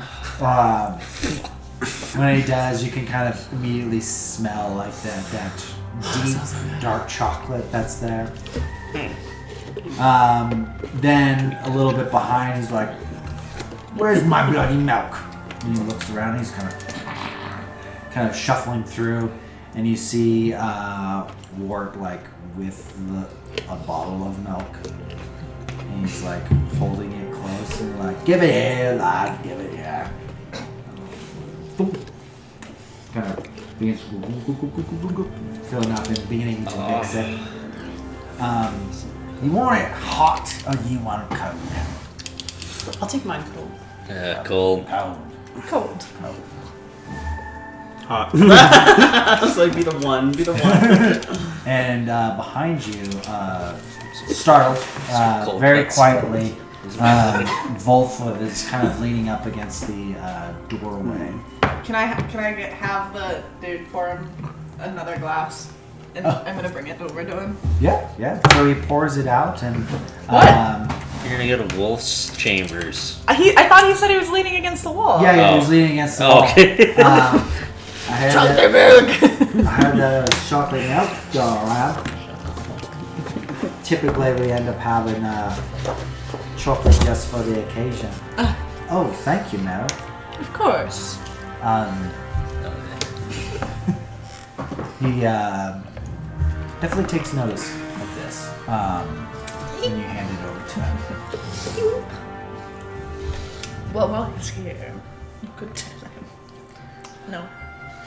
Tell me what? Oh, what? Nothing. Well, I mean, he's here. He's right here. now, so, and then we'll just reiterate. Yeah. He's like, right. In the metro, eh? I think I remember being somewhere during the war in a metro.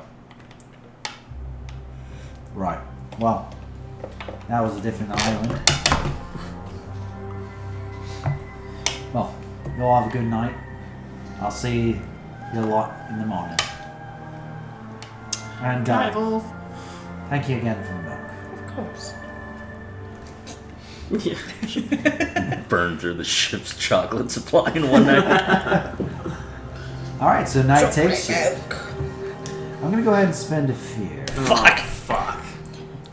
Chocolate milk gave us diarrhea. You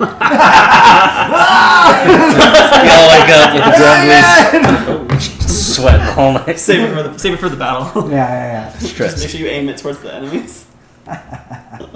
You begin hearing sometime in the middle of the night. Da-ding, da-ding, da-ding, da-ding, da-ding. Oh, Jesus.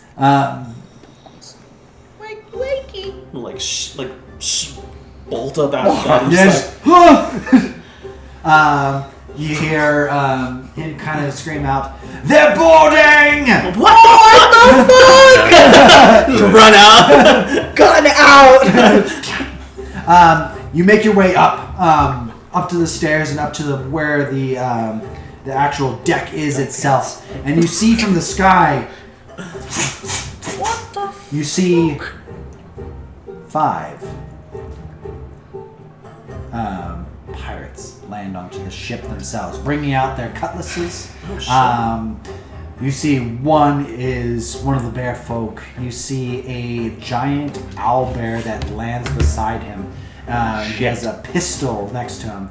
You see a Infernus with a bandana and a couple, I keep thinking synths, kind of adorned in pirate attire. At this point in time, These motherfuckers. the spotlight is mine. Oh, shit. Balls. As they Balls. ambushed. Balls. What's everybody's sleepwear? Oh, mine. Okay. Because I'm assuming we didn't get dressed. No, I've definitely thought about this. Sword dagger out there. I've changed almost everything in my wardrobe except for my pajamas because they're just so soft. But it's like silk. It's like these little bottoms, and then it's like a little crop top. Like yeah, yeah. And it's like everything else is really bright and colorful, but like I'm wearing these like really like deep like lavender purple, and it's like silk. It's super cute. Yeah? Yeah. You want to fight in that? That's what I got woken up in. My hair's down, it's not braided, you know? It's ready to go. Alright, that being said, And I have cute little socks. There's 2 synths that are going to go ahead and try and take aim. Anyone else? What are you guys wearing? Yeah, I mean, what are you wearing? Bobby, what are you wearing? Just boxers. Boxers, barefoot, just ready to go. Boxers have little ducks on them. Ribbet's like, They have the dolphins. Oh, the sky dolphins! Little sky Oh, dolphins. sky dolphins. No, I don't sleep in the nude. I went swimming in the nude. That's right. No. What are you wearing? The best part about robes, they're robes. Oh yeah, just throw it right now. Yeah, you just keep it's a blanket. Yeah. I feel like Meredith just has something I just don't have a real hat on. simple. I don't know. You help me. Is it a nightgown? I don't know. Sure. I feel like Meredith would sleep in like Like an panties and a oversized- shirt. Yeah, I was gonna say an oversized t-shirt. Sure. Oversized t-shirt and some panties. Sure. Cheeks are out. Cheeks Fighting. are out. Yeah. When the wind blows, you can just catch. Like, So these the first the synths are gonna go ahead and take aim. This cold is up what's here. called. It is a little chilly.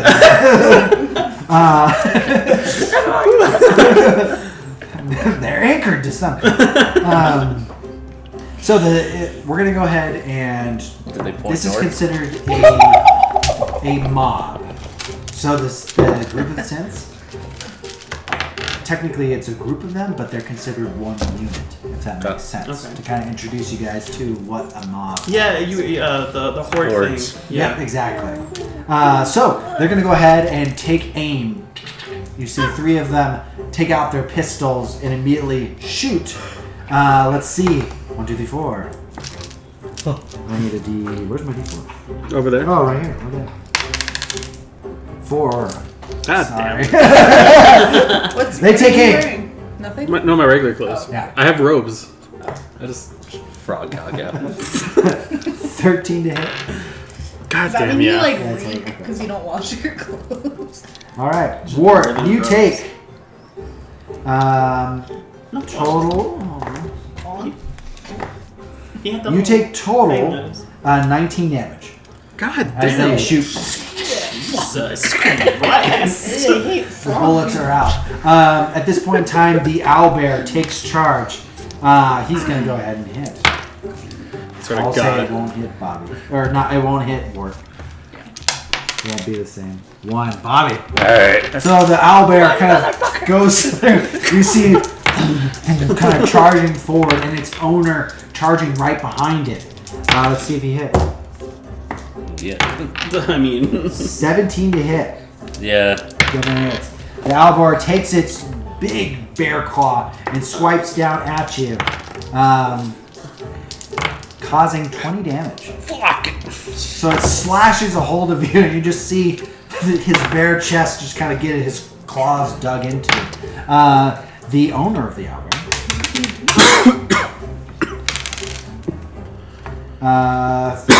Meredith.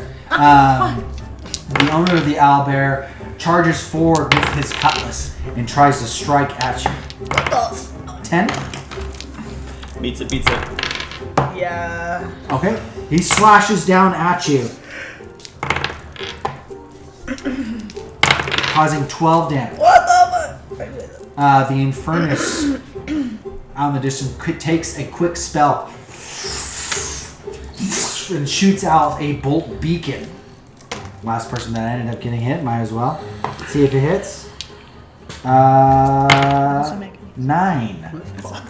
Are you kidding me? It was a 9, seriously? Are you kidding me, Sean? Oh yeah. Roll a die. Damn it! Ends up taking 14 damage. The Came out spotlight. top side and just got fucked up. What's happening? Kidding. Or just a barrage, just like bullets. Alright, we're remember- gonna apologize. You guys can use an armor slot to reduce that damage. Yeah. Oh, I did. Okay, good. Me over here after getting hit with a spell. Hestia, I love you. You couldn't warn us about this. The spotlight's now yours.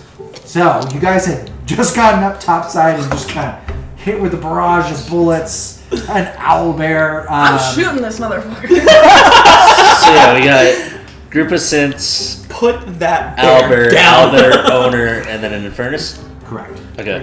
How close are they? They're considered far range. Except, well, I should say the mob that struck you were far range.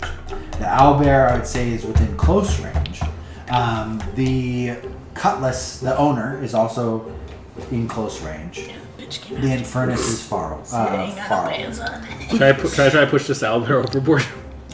There you go. Yeah. Fuck yeah. Go ahead and pivot around. I don't remember what the damage on that one was. And which, unfortunately, I don't have I forgot the cards, unfortunately. So. I want to say it's a D12. Is it called Power Push? Or what? Yeah, it's called Power Push. Or is it forceful push or power push? Power push. Power push. Different. Just kidding. You could help him. Daggerheart. Oh yeah. Can I help him? How would you help? Absolutely. You use a help. Because I could also use my push action. Oh, so in that case, if you're going to do a double attack like that, then you'd use, one of you would use 3 hope. I'll use it. I've got so much. Okay. I'm maxed out 3 too, hope. yeah. I need you both to go ahead and roll to hit first and foremost. You guys want to give us a hope to give us advantage? No, technically with that, it'll be just between the two, but it'll be the higher of the two. I guess another thing is Wart. I did a rally earlier, so you do have You do have a rally dice. a bonus D6 that you can spend. I want to use all damage then. That's his, I got a natural, like a critical success chance. That's Yeah, 16. So at the same time, it definitely hits you Doing both. this Gain a hope. Yes. Remove a stress. So I'll just take 2 then. Take 2 away. Yeah, take 2 away. I need you both to roll damage. I'm going to use the stats of your push to be able to see just how much damage it is and if you throw this thing off board. Power Push. I think it's a D12. I want to say it is a D12. I'm not seeing it for some reason. It's coming up with Or no. It's Well, a what D10. is yours? What is? hold on. Forceful push. 4, 5, Forceful Push? Did they change it? 7, No, this is the one. Yeah, because I think mine is under. I'm trying to remember what. I can't remember the name of the cards, but it's Power Push. Book of Ava. It's a book of something, right? Yeah. Yeah. I need to get this digitally. Power push. It's D10 plus 2. It's a D10 plus 2. Yep. So is it one full 10 and then another D because I critted? Yes, it's one full 10 and another D because you critted. And technically the same for Athena. So what is your max damage? A D6? Or D8? Yeah, so with my forceful push, it's using my weapon. It's a D8. Yeah. Okay, so you'll do D8 and then you'll roll another D8. Okay. Because there's also some other stuff. I was gonna spend a hope to deal another D8 on a successful attack. Sure. So is that 3 D8s? Technically, well, it'll be 1 D8 is maxed. So it's already an 8. So it's already an 8. And then you do 2 D8s. And then 2 more D8s. Okay. Correct. Go ahead and add So that then damage 8. together. Does this also the thing Bobby you can gave use us? your rally die if you want. Does that also count as a 6 and another 6? Like a It would map? just be by itself. So. Okay. But I mean, stack that fucking damage. Depending on the damage that is done, we'll see whether or not this thing gets tossed off. Yes. 21. 21 damage plus 21 damage. Whoa. Boom. 42. So describe this Oh, wait, to no, me 23. as you both are going to be pushing this thing I'm gonna say successfully off. after we got assaulted. I just I make eye contact with Wart, and we have mental the same idea, and we just start charging up that magic, and we rush this thing. I run at it and I kick it like a football. Shoulder check that shit. It's cool. So you guys kind of pivot around, and as this thing charges and slashes Bobby, you guys position yourselves and just kind of with all one, 1, 2, 3, and you charge forward. And Athena, as you shoulder check this thing, it bounces back, and Wart, you kind of hop up on top of Athena's shoulders and just drop kick this thing in the face. And when it does, it scrabbles off and it falls off into the abyss down below. One time we could come back and our campaign. We're on a a road, whatever, going somewhere, and we just see like a flattened owl. Oh shit! What happened to that? The Fuck, is there like a terrible creature somewhere around here? Yeah, it's gravity. damn. So Athena, you use your spotlight to do the combo attack. It is now the three of your spotlight. What are you wanting to do? I'm shooting this bitch that came after me. Okay, yeah. I rolled a 15 with fear. 15 with To hit? fear just hits. I'll take the fear. So go ahead and you get that extra damage because of your fear. Describe to me as you take out your arc cannon. So as this, because he came up and slashed me, right? He did, yeah. So as he kind of steps back, I'm just gonna like, From bam! the hip. From the hip. Yeah. Surprise, motherfucker! And it takes a second. When you pull the trigger, you begin feeling the barrel itself turn. And a blast, because it is a hand cannon, shoots out after this guy. Damage. 16. 16. And that's with the added fear Yeah. bonus. This plus Dealing major damage to him. So Yeah. you shoot him and it hits him in the shoulder. With fear, the spotlight is now mine. Sorry, bud. He immediately, as he takes that slash and he sees his owlbear companion fall off, he looks like in panic and in fear of like, uh-oh. I was gonna say like That wasn't supposed to happen. But like look at him and like. Fuck, I should have used my experience and gotten +2. It's okay. It's okay. fine. I didn't think about it. So he immediately does some quick footwork, and he holds out his scimitar more in a style of a rapier. He seems to have taken some kind of stance. He's going to go ahead and strike at you. Fuck off. Wait, Wart? 12. Fuck, that I think hits. he's fucking Meredith. Oh. Yeah, Meredith. It's fucking me. I have half my HP still. It's fine. We're fine. Everything's fine. You're gonna have to do 15 damage. because that's conflicting for me. Okay, I'm gonna use an armor to reduce that. The spotlight is now back on you. So Bobby and Wart are the ones left. What are we thinking? Because we got the Synth group and then the Infernus. I could try to push the synth group off again. All of them? I mean, how many can I get in a single push? In a single push, I would say technically with this mob type enemy, you might be able to knock off 1 or 2. Oh, okay. But the mobs. Are they not like right behind? Are they not like perfectly lined up? Are you like bowling? I mean, I I like don't the know. visual. What would you guys like to do? How many are in the mob? 3. 3? Do you just want to like charge in, like go like back to back, rolling off each other, and What- stabbing synths? Could I go? If you threw me into it, could I do like superhero landing and power push straight down to? I would say if one of you ends up spending 3 hope doing a combo attack like that, Yeah. I would definitely allow that. Yeah, I have plenty of hope, so yeah, we'll do it. Okay. And I'll do, if it hits, I'll do a saving throw whether or not they are able to Yeah, withstand. I'll take off those hope. Okay. So Wart ends up using it. I need you both to roll the hit first and foremost. Use your hope and fear. I'm gonna use my internal compass again It doesn't matter. to reroll my hope. Oh well. It's a trait. Ribbets get criticals more than anyone. Nice. I don't know why. And it's like 212, so I was like, Ow. Max. wow. All right. Yeah. Roll damage now at this point in time. All right, so that's another 10. Nice. And it'll be critical as well. All right, that's another 10 plus. So Let's see if they're- I'd crit and then add the same dice as. So it'll be your max damage, This one is and 21. then you add another dice. So 10 plus 2, 12 plus 9. Okay, this is actually 21. I need this. We're gonna see if this group,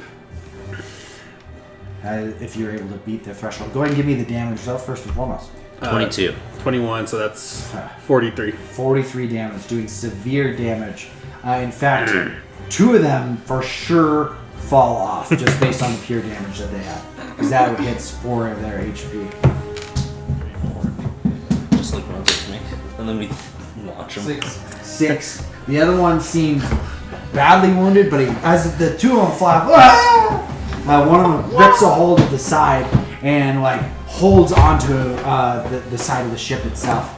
That was your spotlight. So you still have a turn. You finish it off. Can I? I'm gonna charge towards that last synth. Okay, yeah. Go ahead and roll to hit. Yeah, Bobby just threw me and I was just like... Yeah. So, let me paint that, actually. I'm sorry. So, Bobby, as Wart is kind of being tossed left and right, almost like you see Wart just kind of like drop kick this this owlbear falling off in mid-air as he's like literally planking. You grab a hold of his hand and you immediately, just as rigid, Wart doesn't move. He gets tossed, and when that happens, he kind of goes up and comes down and hits super hard. That connect. Slimy ass frog hand. Yes. It just launches the 2 off, and the other one like just barely holds on. Bobby, what are you doing? So I'm charging after that last one. Okay, what'd you roll? 16 with hope. 16 definitely hits. Take that hope. Go ahead and roll damage. He's looking rough. I don't remember if Power Push does 2 stress or if it's just 1. I think it's 2. 10 damage. But with those 10 crits. damage. How do you want to do this for that one? So you see him slam her up against the wall and you charge towards him. I'm gonna say it's a quick, just like, I'm stabbing him in the gut and then I'm just tossing him overboard. Throwing over. That classic falling sound. That's a 10. Damn. So the only one that is left now is the Owlbear Keeper. Isn't the Infernus? Infernus. The Infernus. What is about dead. the Keeper is The one that Keeper and the attacked me. Infernus are I feel like the left. Keeper would have dove after his Owlbear. He was like, what the He definitely was like, holy shit. So the What the spotlight freak, guys? is now officially online. That being said, the Infernus is going to go ahead and whirl up another spell. You see him kind Roll of... with hope? Yeah. He did, but the end But of all of your spotlight. We didn't. You did a You did combo 2 attack. before fear She switched shot to him. the guy. Now it's reset. 'Cause Yeah, we all now know it's fully it's reset. So reset. go ahead and flip your cards over. It is now Spotlight and Wall. Heard. Between the crowd. Whoa. So, the Infernus goes ahead and whirls up a spell. And when he does, he hits his hands onto the ground. And you hear him kind of say out, "This ship's dust anyway. Get rid of it." Well, now. Yeah. Yeah. Flames begin to emit and begin to spiral. And it begins to fly directly towards you. This is a small ship. So at this point in time, everyone, yeah, I would say everyone, I need you all to roll an agility roll. Am I able to like throw my shield up? Or Not as a reaction sound. okay. What am I doing? What are we doing? Rolling agility. Or rolling agility. I need to spend this fucking Damn!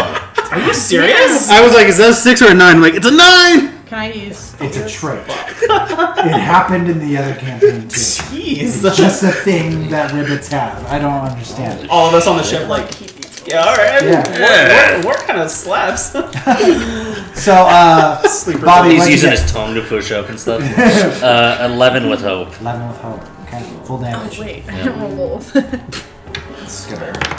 Okay. There you go. What'd you roll? 17. 17. Okay. With hope.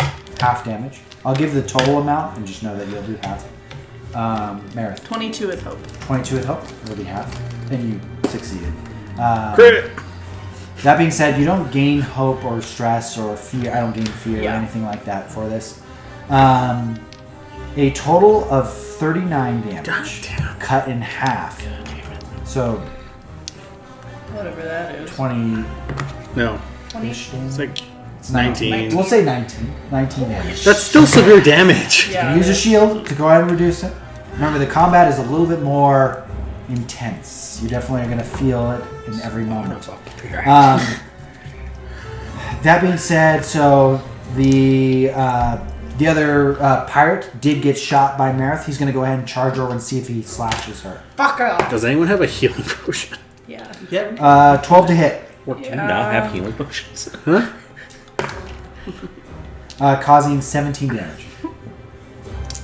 You see him as this Inferno kind of catches and hits you all and engulfs you. Through the flames, almost in a blind rage after his owlbear fell, he jumps up and quickly does a succession of slashes that cut across Meredith, your clothing, kind of cutting into the t-shirt. My fucking shirt falls off? Damn, you went straight there. Hell yeah! Not the AC/DC shirt. I was thinking Metallica. It's not a Bobby Sticky dance shirt. It's Bobby Sticky. It's a Bobby Sticky. It's merch. It's merch. Of course. Yes. Oh my god. That being said, it is now your spotlight. Can I fucking shoot this fucker? I will say that after that attack, due to his roll, the deck itself is on fire. What are you all doing? I'm gonna shooting this motherfucker. Burn my. Oh, no. You good? So I'm really Shoot angry. that bitch in the face. I rolled an 18 with fear. Definitely hits. Now none of us can do it. What? That's Spear, so let's go back to him. Oh. It's fine. It's okay. Yeah. It doesn't. I want to burn my It'd be hope. damage. It'd be like that. I'm gonna burn my hope next time. 7, 8, 9, That 10, minus 2. 11, 12 damage. And can I use my devil's presence? Oh, fuck. Actually, no, I won't, because I don't think I need to. Never mind. Just 12 damage. So as this flame ignites and he kind of jumps through, you kind of see this like battle of like this guy with a scimitar, and as he has this fancy footwork, immediately slashes and kind of cuts a hold of the Meredith's shirt, and Meredith kind of deflects and blocks with her new arc cannon. It immediately takes a gun out and grabs a hold of him and shoots, shooting right through his shoulder blade. This dance continues. He immediately takes out, as you shoot into him, his scimitar flies off, but he immediately takes out a dagger and begins to strike at your chest. When he does, he completely misses. Okay, He goes through, maybe distracted by something flying at him, breast-wise. He slashes at you, and you kind of quickly and nimbly move out of the way as this blade kind of goes right across, barely across your chest. The spotlight now moves back to you. I'm gonna burn 3 hope on the Infernus, Okay. which is the make a scene, which lowers their difficulty by 2. Ooh, okay. And then You haven't hit him just yet, but you know it's -2. You want to help Yeah. me? Tits are out. I'm I'm about to die. Jesus. So you do this ability. Yeah. How are you doing this? I'm screaming at this Infernus. You call yourself a pirate? A sword fight is a sword fight. You see that he seems a little disheveled by this halfling just screaming at him with 2 blades out in his boxers with these dolphins on them. Alright, that ends your spotlight. You now have spotlight. What are you doing? Regular health potions, what is that? Is that a D6? A regular health potion, you'll use a D6. Is that an action? It is not an action. It's so not. no, I only have You can pop one stamina right now. potions. Chug one of them bitches.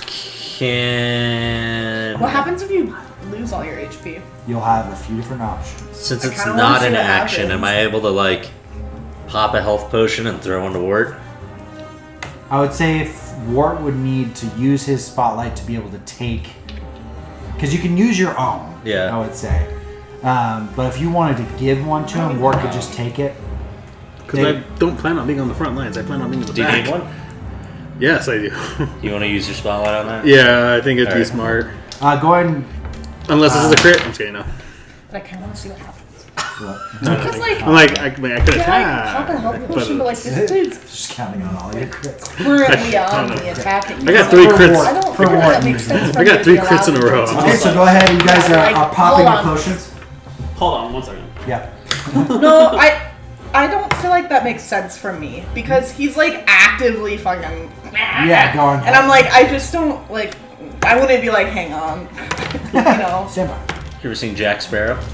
Oh, Pirates of the Caribbean. He's actively drinking and fighting in almost all those movies. So is it just a D6 or? It'll be just a D6, yes. And at this point in time, you see the crew kind of running up with water and beginning to splash out the flames that are going. I was gonna say, I was like, is anyone else on Yeah. deck with that? Or are we just holding down the fort? Holding down the fort. No, they begin to actually kind of splashing the fire and trying to keep it through. You see at this point in time, I'll let you all use your spotlights. And at this point in time, Tilly, Vulf, and Wegriff have arrived. Where the hell are y'all? What the freak, guys? I'm gonna do forceful push on that Infernus bitch. Okay. But I'm gonna like fly up to her. Fly up to her? Okay, absolutely. I need the big die. Big day. big Or guy. him. Is it a him? Who's a him? Him. Him. It. Day. They. Yeah. Sorry. They, them. Why'd you look at me? Roll the hit. Oh, Jesus. Ooh. 21, I hope. 21 of hope. All right. How do you want to do this with that guy? Fuck yeah! All right, I'm gonna, cause I have my shield. I don't ever get to use it. I'm gonna like forceful push, but like channel it into my shield and just like fly like speed to him and just like shove him into the back of the mast or whatever. Just kind of like knock him into it, and then like swing around with my axe and kind of just like bury it into his neck. Boom. And when you do, you kind of shove it, bury it into his neck, and then you yoink him off the ship itself. I think the last one with Spotlight is... So Me? Yeah. Oh yeah. And you could do, at this point in time, bear in mind that you also have Vulf, Tilly, and Weegraf on the floor, on the ship with you. Guys, fucking die. we'll be fine. Last enemy. Last one. That's all you. Send it. What is your special thing with all your hope, like under the hope bar? Oh, spend 3 hope to reroll any number of your damage dice. That deals magic damage. I mean, I guess. You use that. Do my shit again. You also can do a combo attack with anybody. I can push I this just like motherfucker. feel bad like using the same thing over and over again. Oh, I guess I would just use my... No, my fucking gun's already out. Let's just do that. Roll the hit. Guns out. You know, 16 is the minimum to hit this guy. It's an 18 with fear. Definitely hits with extra damage.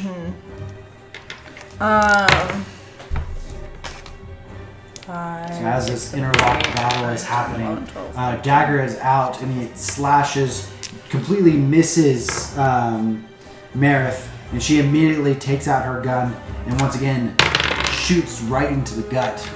How much damage? I did 13. 13 damage. Shooting into him, he's looking rather rough, but as you blow a hole into his stomach, he immediately takes out that dagger, which has like this brass knuckle thing, and kind of sucker punches directly into your forehead. Let's see if he hits. Fuck. He's a trench knife. Natural 20. Stand by. She's dead. It's fine. She'll be fine. Actually, She wanted to see what happens. I don't know. Actually, I know, I'll use 3 hopes and not this time. Yeah. Not this time. So Wart kind of... Not this. Dude, I want to see what happens. Not my daughter, you bitch. That's from Harry Potter. Not a natural 20, but a 19. No. Damn. So close. What a But waste of not poems, kid. extra damage. I mean, it doesn't matter. Well, actually, can she use multiple armor slots? No, only if unless you're a she's tank class. So causing 14 damage. Yeah, I'm fucking dead. Alright. So here's our Stab how in the neck. death works. Oh, guys! In It's on dagger, fire. you have a couple options. Okay. So you can either A, take a fall and risk getting a scar. So basically when you fall down and fall unconscious, your character's still alive technically, but you're out of commission. You can be revived. But you'll roll your hope and fear dice once you fall. If your fear dice is higher than your hope, then you permanently lose a hope slot and you are scarred in some way, shape, or form. Shit. Option 2. You can go out in a blaze of glory. Shit. You've played Gears of War, yeah? Oh yeah. We're just like, Ooh, yeah. the ship's on fire, and then we just see that across the way. Show her. Yeah, what the fuck? You can go out in a blaze of glory where you automatically do max damage for whatever ability, whatever spell you do, but in the end, Oh, hell no. you've permanently died. Yeah. Sophie, don't do that. This No. is there. I like There is this there is a character. time and place for something like I that. like We've this. seen it. No, This is not the moment. It's the Not on moment. this ship. This is the moment. And Not that special of a guy. No, it is not. It's the moment. And Do the it. last but not least is risking it all. You'll roll your hope and fear dice. If your hope dice is higher, you revive with a good chunk of your HP, a good chunk of your stamina. It's like a second wind. But if you roll with fear, you're dead. Entirely. I think I gotta do the first one. Yeah, I've been you rolling gotta- with fear this whole night. You With got a scar? Yeah. It's that or death. Yeah. Fuck. Because, like, with the first option, I still roll my hope and fear, and if it's hope, I'm... You don't accumulate Or- a scar. Okay. It was hope. I feel like that's the option. Do it, The do it, other do it. option is to fucking die. Do it. So go ahead and roll your hope and fear. Guys, I'm so scared. Don't be scared. He's very afraid. What'd you get? Is that a 7 or a 1? That's a 7. Okay, it's a Thank God. 11 with hope. So you do not take a scar. But he slashes you down and he kind of sucker punches you right in the face and you fuck? fall unconscious. Why not? I'm going to go ahead and use a fear. Why not? He's going to go ahead and as Stomps he your head. stops, punches her right in the face, she sees stars and hits the ground. He immediately takes out a gun and aims at. Oh, I thought he was gonna fucking finish it. Oh my god. What a fucking G. Also, what a wild lady. Why not? Alright, he's going to go ahead and take a shot with his blunderbuss. Double tap. Oh my god. Let's see who it hits. 2. Okay. Fuck. I think it was a 3. Let's see if he actually gets them. Yeah, if it was a 3. The dice rolled it. 12 to hit. Yeah, that is. Okay. He takes out that blunderbuss and you see him just immediately, once he pulls the trigger, a small cannon comes right at you as you're floating up in the air and you have taken out that Infernus. You turn immediately and immediately get hit in the wing, causing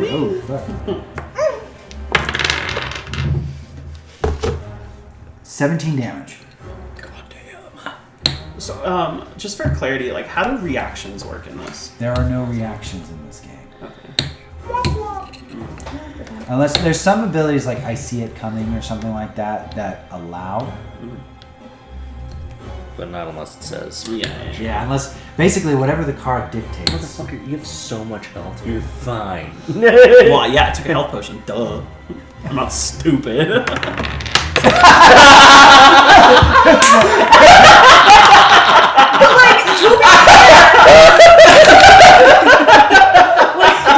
In I didn't mean it like that. I swear to God.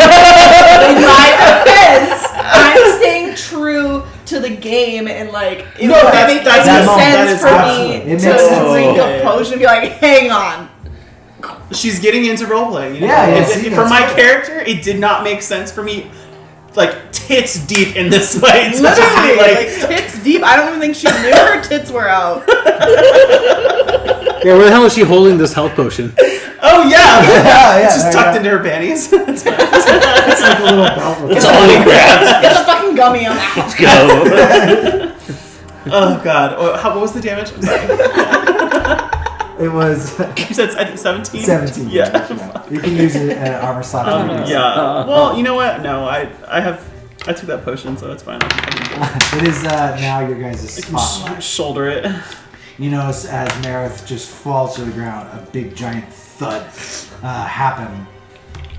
Actually, if no one's got anything, I'm going to say that Vulf, after seeing this, would do something. Oh yeah, honestly, Please. yeah.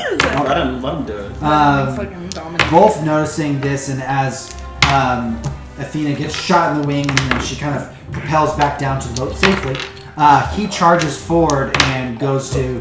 I'm going to go ahead and do a special attack. Yes. Yeah, he is. All right. Vulf, With this, yeah. I'm going to say it's either going to be...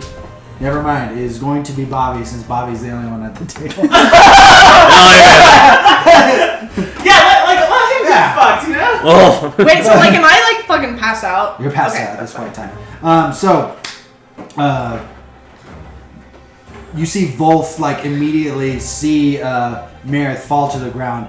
He is charging forward, and he immediately locks eyes with Bobby.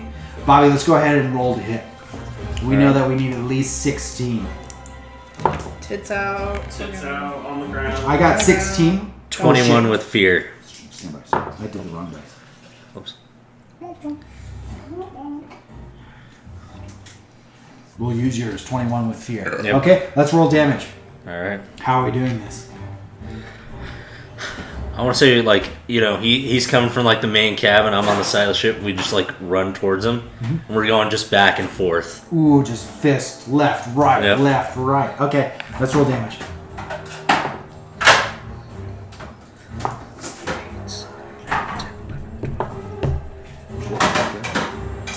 16 damage for me. 13 damage. 13, so 29. 29. Yeah. Yes. So, as you notice, those that are there, Bobby and Vulf kind of lock eyes immediately. Vulf goes for the face immediately. Boom! Hits him in the face. Bobby from underneath. Boom! Hits his jawline up. You hit him in the kidney. Vulf hits him in the other kidney. And it's just a beginning, like almost like 1, 2, 3, 4, 5, 6, 7, 8, 9, 10, 11, 12. Just these fury of blows, just left and right, until this person is crumbling to the ground. Every bone in his body is cracked and broken. At the end of this, when he falls to the ground, dismembered, just a pile of bones, Vulf picks him up by the back end of his shirt, drags him over to the side, and Bobby, you with one final blow, hit him into the face, just completely cracking his skull end, and you both kick him off the ship, ending combat, as well as tonight's session. Oh shit. Hell yeah. Okay, wait. So what do I do? Am I like I still keep all the full damage right now, or like my HP is gone right now? So basically, at the end of combat, someone would walk on over to you, maybe using a healing potion or a healing spell. But we'll pick up Okay. on We'll do next that. session. Okay. So So I just leave it how it is. leave it how it is. That being said, thank you again for joining us for another episode of Pass the Dice. This has been a Mana Breach adventure. Thank you all. And once again, liking and subscribing does wonders for the world. Not only for the whole world. At least the world that we are creating. Yeah. We greatly appreciate those that have stuck with us. And thank you again. We'll see you all next time. Bye. Saya. You know what's funny? The last one, when it's like, Bobby, say something. And Bobby's like, bite! It's just kind of funny. Right. Bite.